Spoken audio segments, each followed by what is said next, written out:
వదిలిపెట్టకూడదు. అదే చెప్తాడనమాట.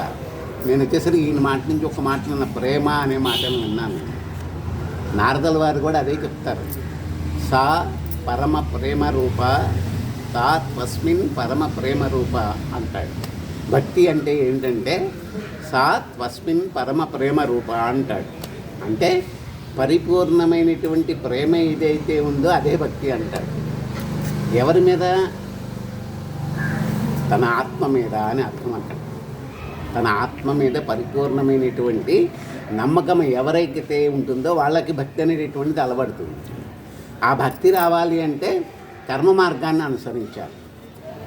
మన కర్మని మనం నిర్వర్తిస్తూ, భగవద్గీత అంతే కదమ్మా, ఎందుకు చెప్పాడు? కర్మ మార్గం గురించే చెప్పాడు. భగవద్గీత స్టార్ట్ చేసిందే అందుకు. భగవద్గీత యొక్క పరమార్థం అదే కదా. కాబట్టి కర్మ అనేటటువంటి దాని ద్వారా కర్మని అనుసరిస్తూ ఎటువంటి కర్మను అనుసరించాలట? నిష్కామ కర్మను అనుసరించాలట. నిష్కామ కర్మను అనుసరిస్తూ భక్తి మార్గంలోకి వెళ్ళి నిష్కామ కర్మని భక్తిని రెండూ కలిపి జ్ఞాన మార్గంలోకి వెళ్ళి నిష్కామ కర్మను భక్తిని జ్ఞానాన్ని మూడింటిని ఏకం చేసి మోక్షానికి చేరుకోవాలి. అది భక్తి అని చెప్పారు ఇవాళ గురువు. ఆ భక్తిని మనం పట్టుకోవడం అనేటటువంటి చేయాలి. నాకు ఆ స్వామి దయ వల్ల ఈ పుస్తకం ద్వారా భక్తిని అంతకట్టాడు ఆయన నాకు. ఆ స్వామి మామూలుగా ఆవిడకి పాపం ఇక్కడ ట్రస్ట్గా ఇచ్చారు మన వైఫ్కి. సరే ఆవిడతో కూడా నేను వస్తున్నా గుడికి. ఒకరోజు ఎందుకు అలా అనిపించింది, దీని మీద ఏమన్నా రాస్తే బాగుండునని. ఆ స్థల పురాణం అడిగాను. వాళ్ళు ఏదో ఒక చిన్న పేపర్ ఇచ్చారు, అంత వాళ్ళ దగ్గర ఏమీ లేదు. ఏం చేయాలి, ఈ స్థల పురాణానికి సరిపోదు కదా అనుకున్నాను. ఒక శతకం రాస్తే అలా ఉంటుంది అనుకున్నాను. ఒకసారి వెళ్ళిపోయి నమస్కారం పెట్టుకొని ఇంటికి వెళ్ళి కూర్చొని రాసుకోవాలి. 1 వీక్లో రాసేసాను. 1 వీక్ కరెక్ట్గా శనివారం మొదలుపెట్టాను, మళ్ళీ శనివారం నాటికి పూర్తి అయిపోయింది. అది స్వామి యొక్క దయ. లేకపోతే నాకు అంత శక్తి కూడా లేదు, రాయగలిగినటువంటి శక్తి కూడా లేదు అంతగా. కాబట్టి అన్నీ కూడా భక్తి విషయం మీద నేను అనేక పరిశోధనలు చేశాను. నా తీసేస్తుంది పిహెచ్డి తీసేస్తుంది. తెలుగు సాహిత్యంలో భక్తి తత్వం అనేటటువంటి పిహెచ్డి చేశాను నేను. కాబట్టి దాని మీద ఎన్ని చేసినప్పటికీ కూడా ఇలాంటి తలపు వస్తుందనేటటువంటి ఆలోచన నాకు రాలే. ఆ స్వామి దయ వలన అది ఆయనే రాయించుకున్నాడు, ఆయనే తీసుకున్నాడు మళ్ళీ సాయిబాబా గారి ద్వారా. ఇంకా వీళ్ళతో నాకు ఉన్నటువంటి అనుభవం ఏమిటంటే వాళ్ళ వంశవృక్షం అనేటటువంటిది వాళ్ళ బ్రదర్ రాస్తే దాన్ని కరెక్షన్ చేయడానికి నేను చేశాను. ఇది పట్టుకొని నన్ను కూడా వాళ్ళ కుటుంబ సభ్యుడిగా చూసుకుంటారు, ఎప్పటికీ చూసుకుంటారు. అది యథార్థం. అందుకని ఎలాగైనా సరే ఇది సాయిబాబా గారికి చెప్పి ఆయన ఇక్కడ లేరు అసలు. ఆ రోజు ఎక్కడో దుబాయ్లో ఉన్నారు. వెళ్ళంగానే కంగారు వచ్చింది నాకు. వీళ్ళని 3వ రోజు 4 రోజుల్లో బాంబులు పడ్డాయి అక్కడ దుబాయ్. అప్పుడు సార్ ఇలాగ నేను శతకం రాశాను మన స్వామి మీద, దాన్ని ప్రింట్ చేస్తున్నాను, అది మీ పేరు పెడుతున్నానన్నా, మీరేం ప్రింట్ చేయొద్దు, అది నాకు పడేయండి, నేనే చేసేసుకుంటానన్నా. అలాగే ఆయనకి ఇవ్వకపోయినా నేనే చేసేసి ఆయన ద్వారా అదంతా కూడా నేను చేయడం అనేటటువంటి 10,000 రూపాయలు ఇచ్చారమ్మా. ఈ రోజుల్లో ఎవరు ఇస్తున్నారు మనకు? ఆయన దీనివల్ల ఆర్థిక సహాయం వలన ఇంకో 5,000 వేసుకుని పుస్తకాన్ని ప్రింట్ చేయడం అనేటువంటి చేయగలిగాను. అది కూడా వారి నాన్నగారికి, వాళ్ళ నాన్నగారి పేరు మీద అది అంకితం చేయడం, స్వామివారికి అంకితం చేయడం అనేటటువంటిది చేశాను.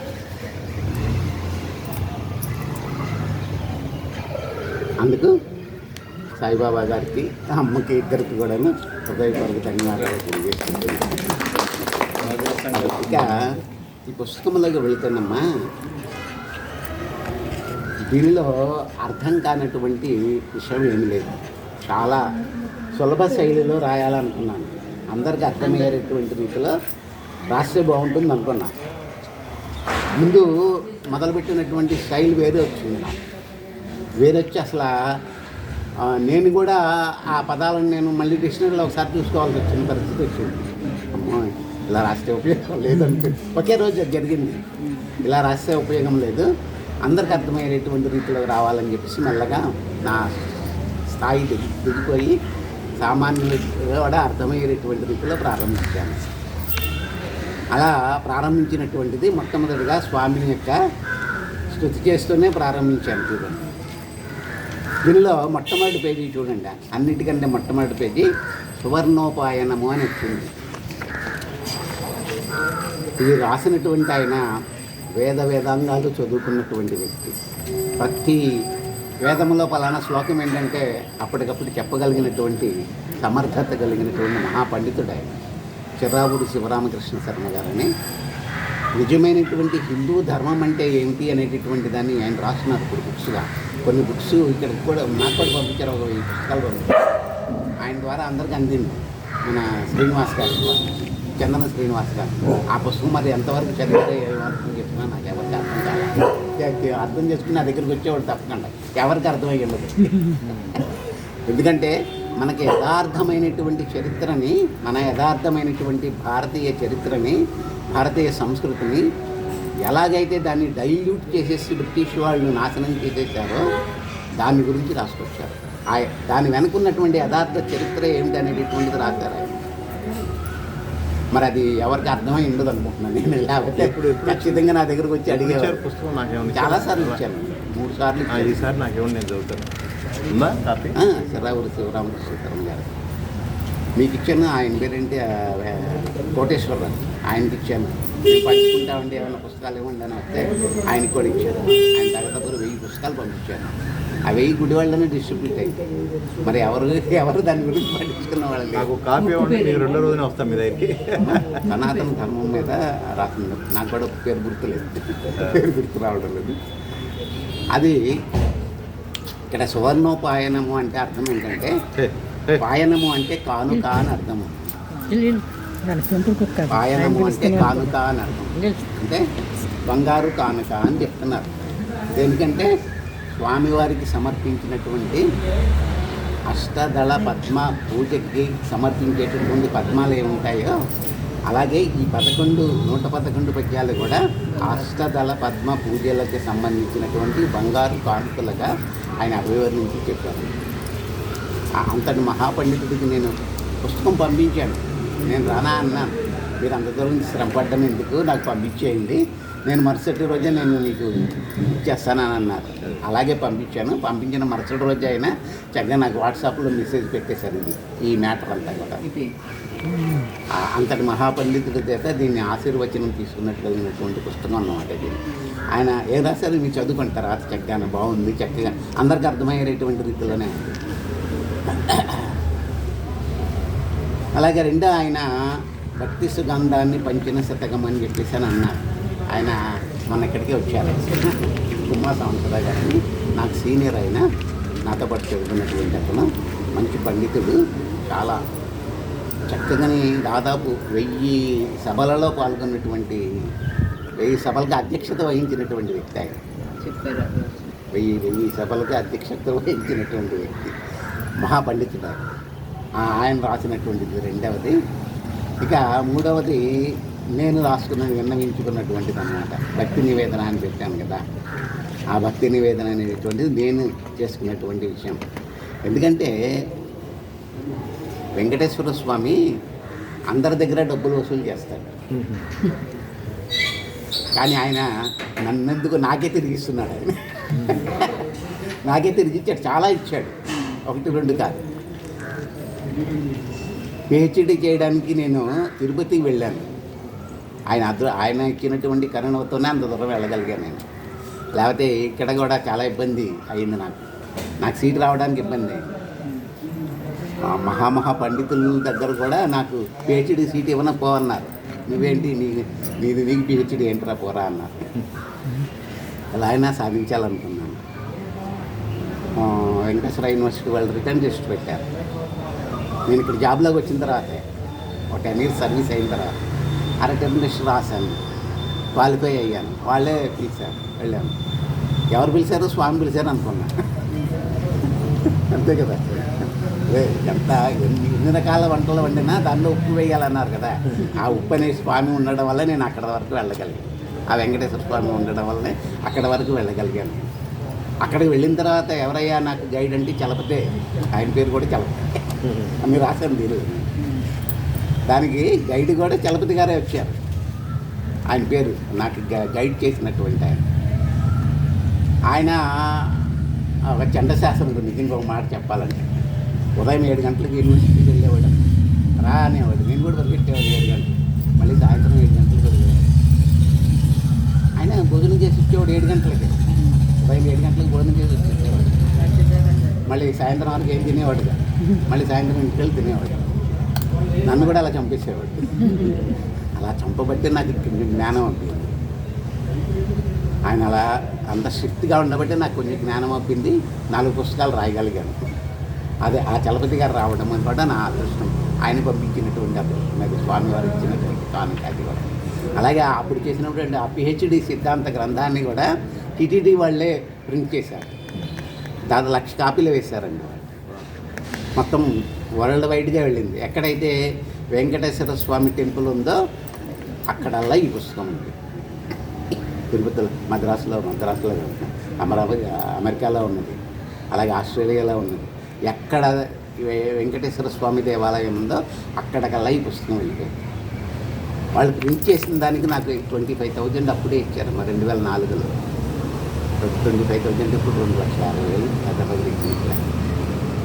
ఆ పుస్తకం అలాగే ఆయన దయవలనే ఆ పుస్తకం కూడా ప్రింట్ చేసుకోగలిగాను. ఇవన్నీ నాకు ఇచ్చినటువంటి కానుకలు ఆయన. మరి అటువంటి కానుకలు ఇచ్చిన ఆయనకి ఈ మాత్రం కూడా నేను సమర్పించకపోతే 4 పుష్పాలంటే ఏం బాగుంటుంది. అందుకని ఆయనే మళ్ళీ నోరు పూసుకొని రాయరా అని రాయించాడు. పుస్తకాన్ని రాయించారమ్మా. నా వడ్డీ చెల్లించుకోమని. నా వడ్డీ నాకు ఇచ్చారా? నా డబ్బులు వాళ్ళని తినేసావు నువ్వు. డబ్బులు తిన్నారు కదా, వడ్డీ అన్న ఇవ్వు కాస్త. కాకపోతే దానిలో ఏ ఒక్క రూపాయి కూడా నా స్వార్థానికి వాడుకోలేమండి. అవసరం లేదు నాకు. హాయిగా తింటానికి ఉంది, ఉండటానికి ఉంది, చాలు. అందుకంటే నేను కూడా అత్యాశకు పోయేటటువంటి వాటికి ఉన్నదాంతో సాధిపోయేటటువంటి మనస్తత్వం. ఆవిడ కూడా అంతే. అందువల్లనే నేను పెంచుకోగలిగాను. ఎవరికి తీవ్రమైనటువంటి కోరికలున్నా కొలాప్స్ అయిపోతాం. ఇద్దరు సమానమైనటువంటి భాగస్వాములు అయితే ఇంకా అదృష్టం అంతకంటే ఏముండదు జీవితానికి. అలాగా ఆయన ఇచ్చినటువంటి డబ్బులతోనే అది కూడా చేశాను. తర్వాత న్యూఢిల్లీ వెళ్ళాను. న్యూఢిల్లీలో యూజీసీ అని యూనివర్సిటీ గ్రాంట్స్ కమిషన్ అని ఉందమ్మా. ఆ యూజీసీ గ్రాంట్స్ కమిషన్ వాళ్ళు 5-6 సంవత్సరాలకు ఒకసారి ప్రాజెక్ట్ చేస్తారు. మేజర్ రీసెర్చ్ ప్రాజెక్ట్ అని చెప్పేసి మైనర్ రీసెర్చ్ ప్రాజెక్ట్ అని ఇస్తారు. అది చేసినందుకు మాకు రెమ్యూనరేషన్ ఇస్తారు. ఇక్కడ శాలరీగానే ఉంటుంది, అది కాకుండా రెమ్యూనరేషన్ ఇస్తారు. అలా వెళ్ళాను. దాదాపు 36 మంది వచ్చారు. అక్కడ మొత్తం ఇండియా మొత్తం మీద వస్తారు. కాశీలో కూడా ఉంది కదా తెలుగు. అలాగా ఇండియా మొత్తంలో ఉండేటటువంటి అన్ని చోట్ల నుంచి వచ్చారు. 38 వస్తే 3 సెలెక్ట్ చేశారు. దానిలో ఫస్ట్ నేమ్ నాది. అది కూడా ఆ భగవంతుడు ఇచ్చినటువంటి వరంగా నేను భావిస్తున్నాను. అలా అలాంటివి ఎన్నో ఇచ్చారు నాకు. అలాగే నేను పిహెచ్డీ చేయించడం కాక నా దగ్గర ఇంకా పిహెచ్డీ చేసిన వాళ్ళు చాలామంది, 12 మంది పిహెచ్డీ చేశారు, 11 మంది ఎంపీలు చేశారు వివిధ సబ్జెక్టుల్లో. చివరికి మన చంద్రం గారు ఉన్నారు ఇక్కడ, శతకర్త గారు. 100 శతకాలు రాశారు ఆయన ఏకంగా. నేను ఈవేళ ప్రారంభం ఫస్ట్ చెప్తుంటే ఆయన 100 శతకాలు రాశారు. ఇప్పటికే దాదాపు 75 శతకాలు ప్రింట్ అయ్యాయి.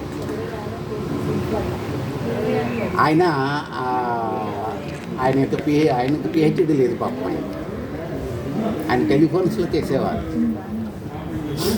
ఇలా చేశారండి, ఇన్ని శతకాలు చేస్తే నాకు అసలు ఏమిటి ఏమిటో అర్థం కావట్లేదు అని చెప్పేసానంటే, మా సార్ మీరేం కంగారు పడకండి, మీ పుస్తకాల మీద నేను పిహెచ్డీ చేయిస్తాను అని చెప్పేసి ఆయన పుస్తకాలన్నీ తీసుకొని వెళ్ళి నేను ఒక అమ్మాయిని పిలిచి నా దగ్గర జాయిన్ అయింది. ఒక అమ్మాయి, ఏలూరు అమ్మాయి చేత దీని మీద పిహెచ్డీ చేయాలమ్మా అంటే చేస్తాను సార్. ఆ అమ్మాయిని తీసుకొచ్చి ఈయనకి అప్పచెప్పి ఇద్దరు కూర్చొని ఆయన మీద పిహెచ్డీ చేయించాను తెలంగాణ. అంటే ఇలా గుర్తింపు లేనటువంటి ఆ కవులని గుర్తింపులోకి తీసుకురావడానికి ప్రయత్నం, ఇంకోటి కూడా చేయించడానికి ప్రయత్నం చేస్తున్నాం. ఆయన శతకాలం 100 శతకాలంటే మామూలు, అమ్మాయి 6 శతకాల మీదే చేసింది. కానీ చాలా అద్భుతమైనటువంటి పుస్తకంగా వచ్చింది. ఈయన రాసినటువంటి శతక పద్యాల కన్నా అమ్మాయి చేసింది ఇంకా బాగుంది. ఆయనే మెచ్చుకున్నారు. అది గొప్ప విషయం నా గైడెన్స్. అలాగా 12 మంది PhD అయ్యారు నా దగ్గర. ఇక మరొక విషయం ఏంటంటే చెప్పాను కదా, వెంకటేశ్వర స్వామి మీద శతకం అంటే 108 పద్యాలు సరిపోతుందమ్మ. 100 నుంచి 108 పద్యాల వరకు సరిపోతుంది. కానీ 111 పద్యాలు రాశాను నేను.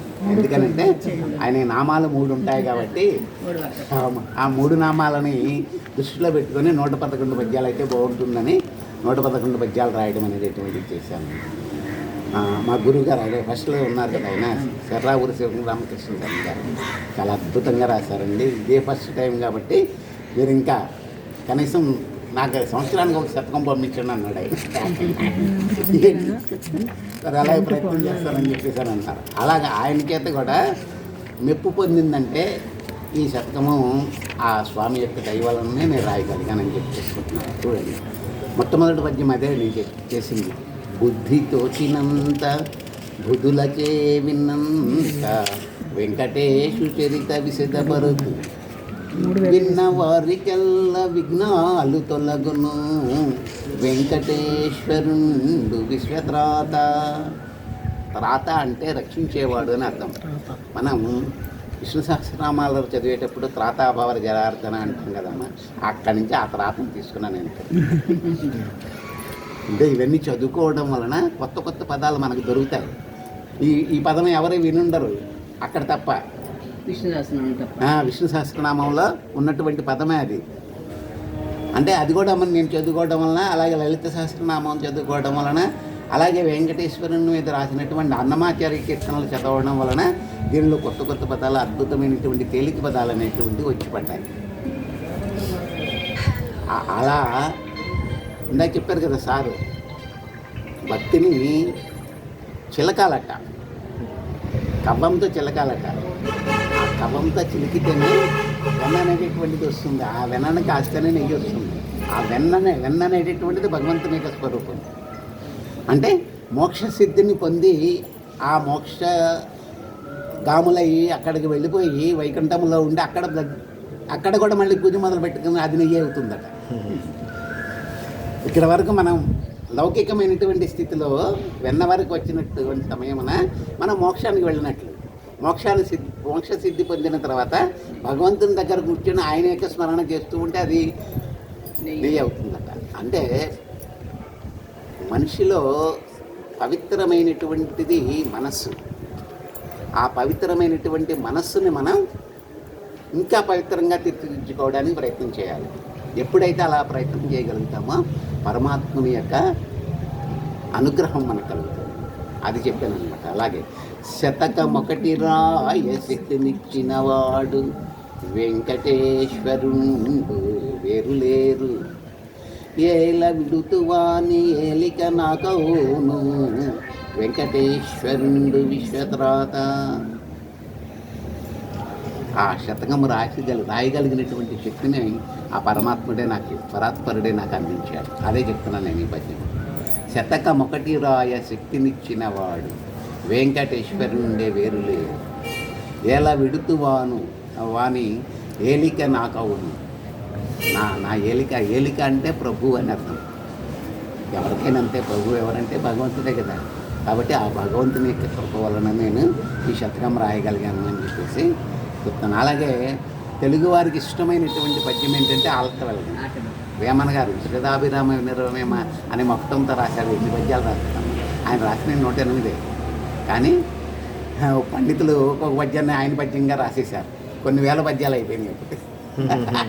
ఆయన రాసింది 108 పద్యాలు. వేమన గారు రాసింది 108. కానీ తర్వాత వచ్చినటువంటి పండితులు ఆ శతకాన్ని అనుసరిస్తూ కొన్ని వేల పద్యాలు రాశారు. వాటిని కూడా వేమన శతకాల్లో కలిపేశారు. అందువలన వేల పద్యాలు కనిపిస్తున్నాయి మనకి. వేమన మనకు కనపడ్డాడు అంటే దానికి కారణం సిపి బ్రౌన్. ఒక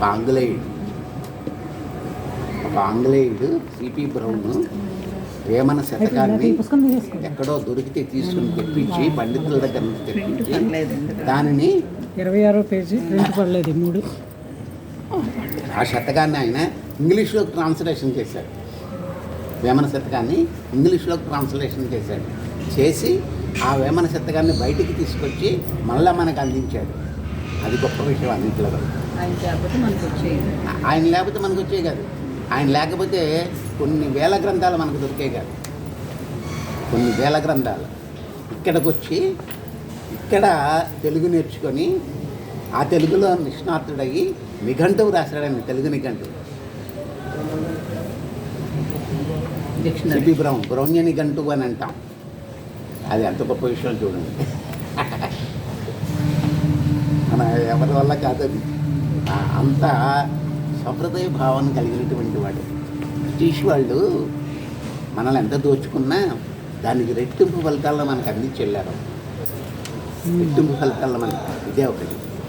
వేమన సత్యం రావాలన్నా, రామాయణ భారత భాగవతాలు మన దగ్గరికి మళ్ళీ వచ్చినాయి అన్నా, విశేషమైనటువంటి పూర్వక కృష్ణదేవరాయల కాలంలో ఉన్నటువంటి ఆ గ్రంథాలన్నీ కూడా మనకు వచ్చినాయి అన్నా, దానికి కారణము బ్రిటిష్ వారు. చెడులో మంచి.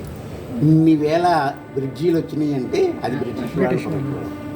ట్రైన్ మనకు వచ్చిందంటే బ్రిటిష్ వాళ్ళ ప్రాబ్లం.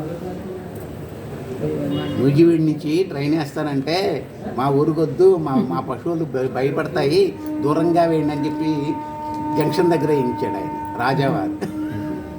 అది తెలుసుకోలేదు. మా ఊరి నుంచి వస్తే నూజివీడి నుంచి వెళ్తే ట్రైన్ ఆ శబ్దానికి మా పశువులందరూ జనాలందరూ జడుచుకుంటారు, మా ఊరు దగ్గరలో ఏదో దూరం నుంచి వేయండి అని చెప్పేసి జంక్షన్ నుంచి వేసేసాడు.